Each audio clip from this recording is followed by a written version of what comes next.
So as I mentioned at the end of the previous video, there are a couple of slight issues relating to the keyboard with our login app, and they're worth knowing how to work with. So first off, you can see as we're entering the username, pressing the enter key essentially moves us to the password field, which is great, that's what we'd want. But then pressing it again doesn't actually do anything. It doesn't attempt the sign up process. So we're going to make it so that pressing that key initiates the sign up or the login process. And secondly, we're going to enable the user to shut down the keyboard just by tapping elsewhere on the screen. And that should just make our app a little bit more friendly to use, particularly with people with small screen sizes. So let's do the first thing first. We need a on-key listener in our app to listen for the press of the enter key. And we're going to do that in the onCreate method. And to do that, we'll need to be able to access the password edit text. So rather than create it twice, I'll just, in fact, we'll get rid of it from the sign up method,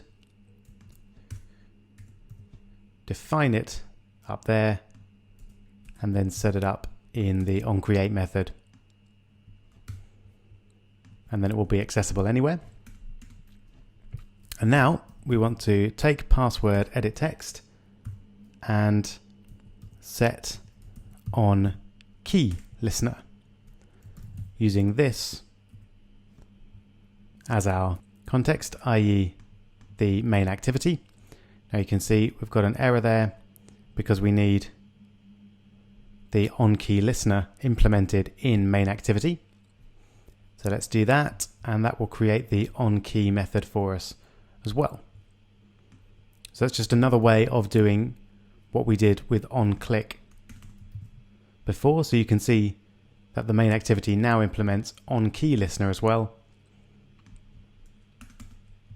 So this method will be called every time a key is pressed in the password edit text. And we want to check for that key being the enter key.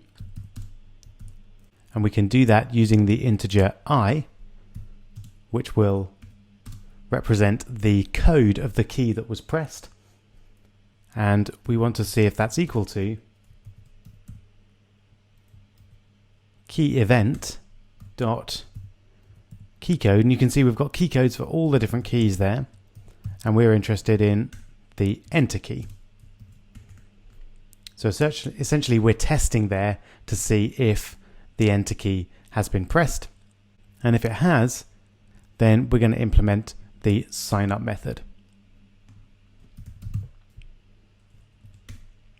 Now sign up requires a view, which is normally the button, but it can be any view. So I'm just going to use the password view there, because as it's not used anywhere, it really doesn't matter which view we use.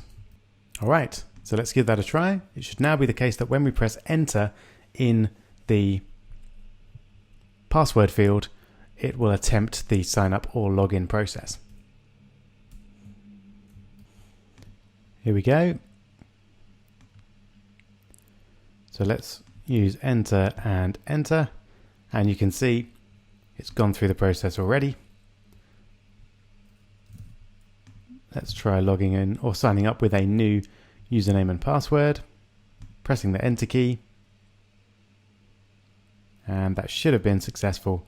Now, interestingly, we've got an account already exists for that username, which it didn't. So the sign up was actually successful, but what's going on there is it's actually submitting the form twice, because this on-key method is called not only when a key is pressed, but when it's lifted up as well. So this is essentially being called twice. So to get around that, to stop that happening twice, we're going to check to see if the key event was a press down. We can do that using get action, and we want to see if that's equal to key event dot action down. So that's an extra little bit that we need to check for, to make sure not only that the enter key is being pressed, but it's actually being pressed down rather than released. So let's now give that a try. Enter, enter, and that definitely seemed to just happen once. Let's try and sign up with an A and an A. So you can see that was successful. There we go. But it didn't bring up the message. And if we do that again, it will say account already exists for this username. So that's only happening once, as we would like. Great, so that's the first challenge met. Now I want to make it so that wherever we click on the screen, apart from in one of the text fields, the keyboard is shut down. And we can do that using our on-click listeners. So we'll need to add a couple of IDs, or at least just check for IDs. So we'll need first off an ID for the relative layout, because that represents the background. So if they click over there, for example, then we'll need to have the relative layout to have an on-click listener. So I'll call this background relative layout, and we'll also need to get the logo and have a way to refer to that. So I'll call that logo image view. There we go. So next we need to add on-click listeners, just like we did over here, to the logo and the background. So let's start with the relative layout.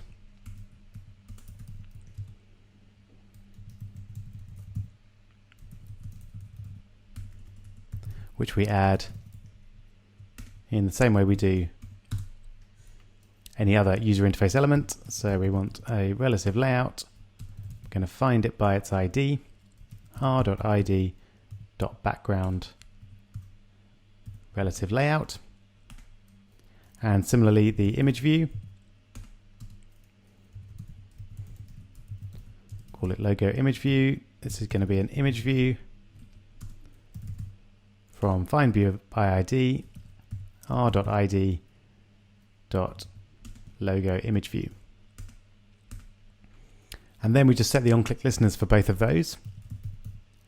So background relative layout dot set on click listener, managed by this, and logo image view set on click listener, managed by this as well.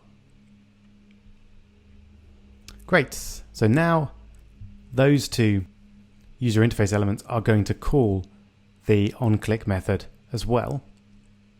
Now it's up to you whether you want, for example, the button and the change sign-up mode text view to hide the keyboard, but I'm going to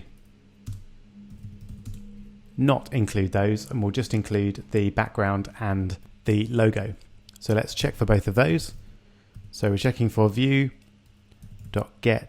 ID is equal to r.id.background relative layout, or view.get ID is equal to r.id.logo image view. So if those are the case, we want to hide the keyboard, which is a slightly fiddly thing to do, but it's only a couple of lines.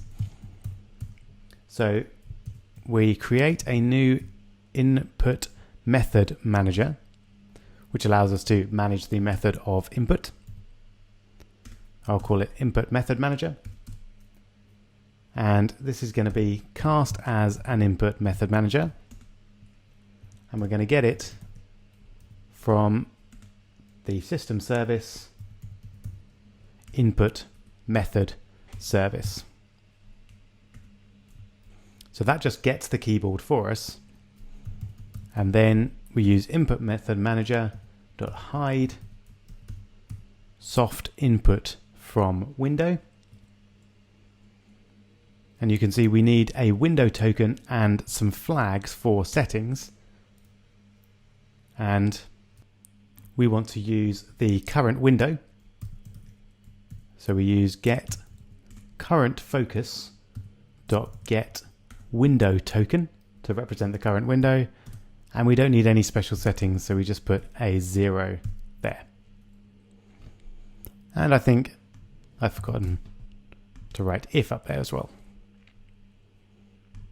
Okay, so essentially those two lines together shut down the keyboard if it's up. And this will now mean that if we tap on the background or on that logo at the top, that it will close down the keyboard for us. So let's take a look. Okay, so let's give this a try. Tapping the box brings up the keyboard, tapping elsewhere gets rid of it. And that will work wherever we are in terms of edit texts. Great. So feel free to use this one as your starting point for your login projects. We've now got more advanced keyboard control, which just makes the app usage a little bit smoother, especially for those on smaller screens. Okay, so now we're going to go back to the main flow of our Instagram app, and we're going to start building the first screen that the user will see after they've logged in, and that is the user list.